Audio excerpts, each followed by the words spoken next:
Welcome to Reflect and Grow podcast with Naydia Boateng. This is where we reflect on life's journey, taking a deep pause and looking back at different seasons in our lives and how we can use our experiences to grow, inspire others, and become the best version of ourselves tomorrow. Enjoy today's episode.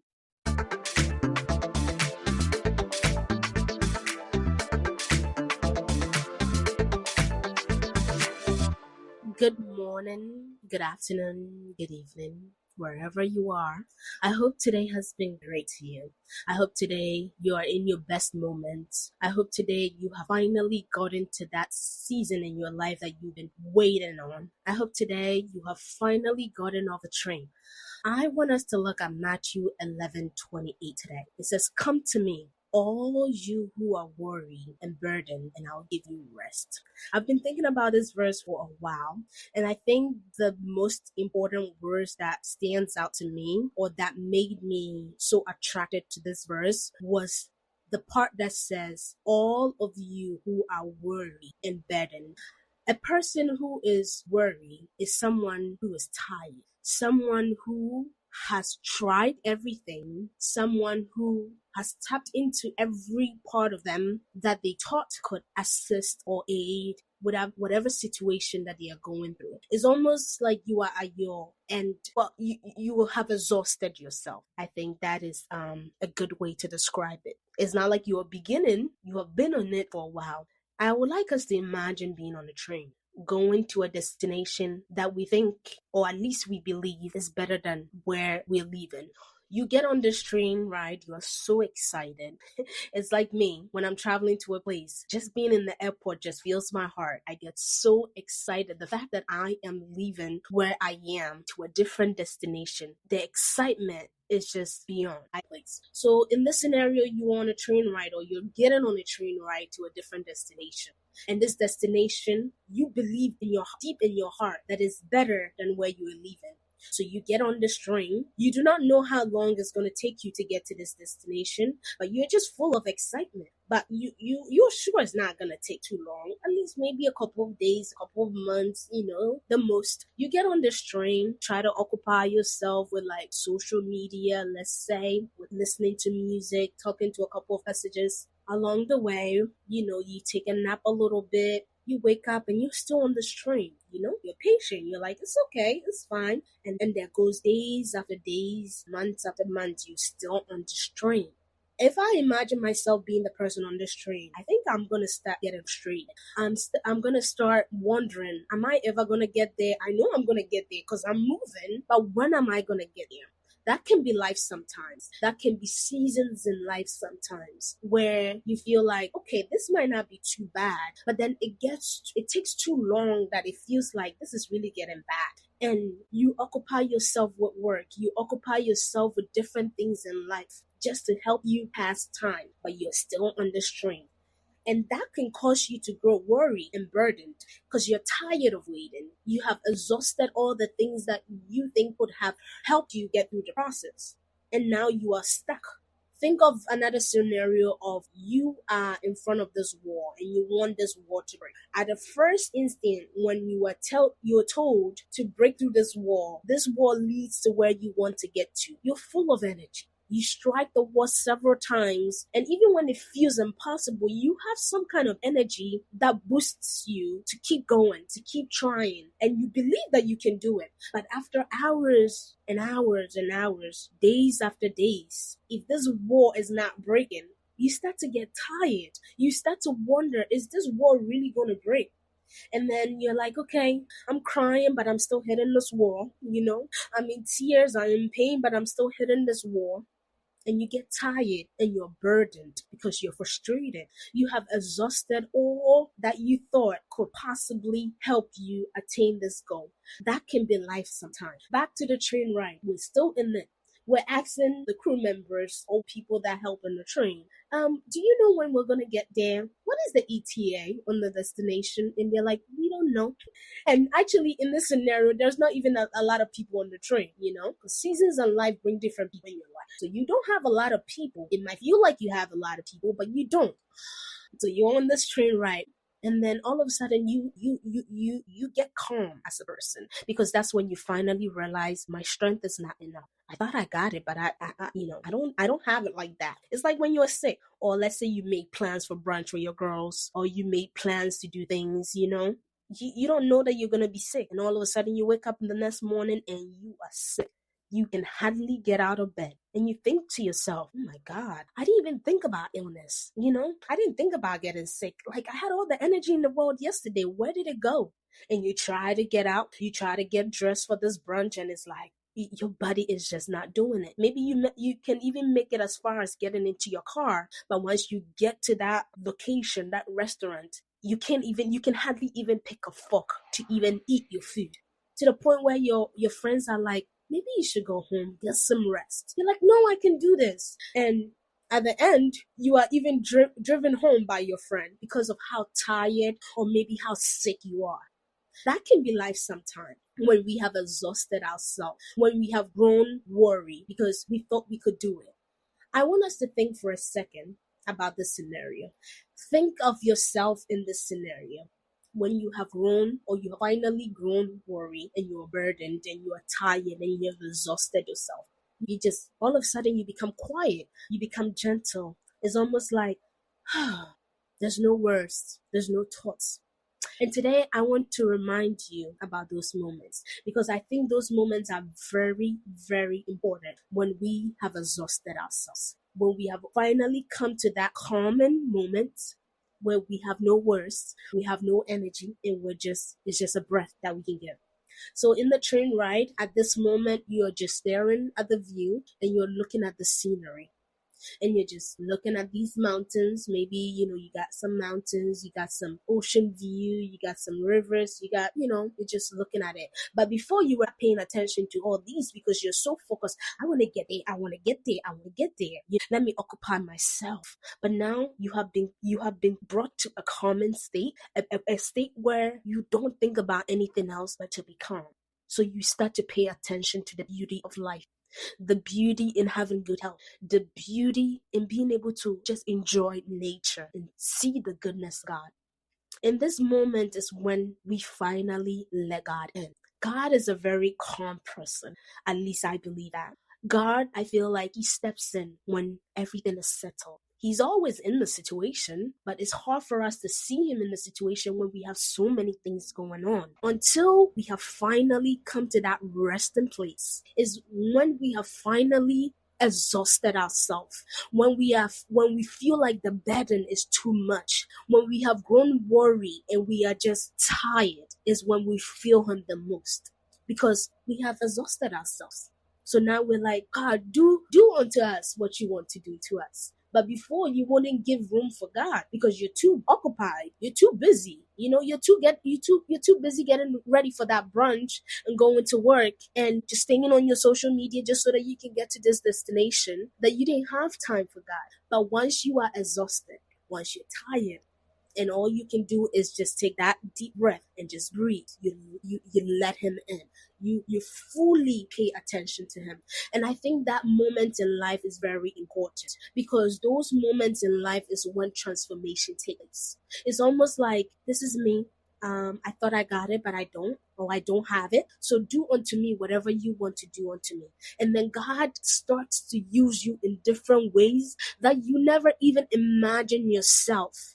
I always see God, or I've come to learn that God is not after our desires. His plans for us are bigger than our desires, but our desires are still within God's span.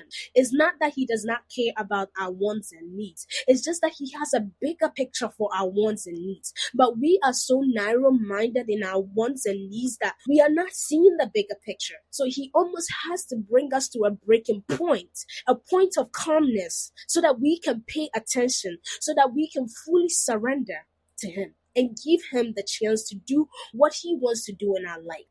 I believe that's how God is. The things that God has for us, our eyes have not seen before, our ears have not heard before. We couldn't even imagine ourselves doing or becoming those people. But God knows us. He said he knew us when we were a clot of blood in our mom's womb. He knows the number of hair on our head. He knows things and deepest desires in our heart that we have not even tapped into, that we have no idea that we have these things. So why don't we make such a person do what he wants to do? It's almost like someone knows you so well. He knows you more than you know yourself, but then you are refusing to let him take control. That he almost has to let you go. Just do your own thing. And I know you come back because your own thing will not give you the thing that you want. You will end up returning to me. So I have given you the free range. Go after what you want to. And then I promise you, you are going to get yourself exhausted and you will come back to me. And when you come back to me, I will be happy. I have my arms open right now and I'm just waiting for you to come to me. That's how God is. So today, I want to encourage someone. Give God the chance to do what he alone can do in your life. Your plans, your desires, your wants are so little compared to what God has for you. Imagine the picture, and I hope you have seen this picture before on social media or somewhere. But there's this picture of a little girl, standing in front of Jesus Christ or God, holding a little teddy bear. But then God has a bigger one, actually a huge one hidden behind him, and asks the little girl to give him the teddy bear that she has. But the girl is refusing. It's almost as though, you're taking away my teddy bear, only for her to know that God even has a bigger teddy bear for her. If she knew that God had a bigger teddy bear for her, don't you think she would have given up that tiny little thing instantly? She would have. But then she's thinking, oh my God, I want this teddy bear. That's my focus. That's my dream. That's my prayer point. That's all that I've been asking God for. And finally, I have it and you're taking it away from me. But God is like, I know you want that teddy bear, but I have a bigger teddy bear for you. I have a much bigger thing, bigger than you can even imagine, bigger than you can even think of. That's what I have for you. So trust me. Isn't that crazy to think of that? So let's go back to the train ride. We're looking at the view. We're finally home.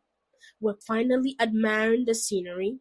And then all of a sudden, we find the beauty in the nature of God.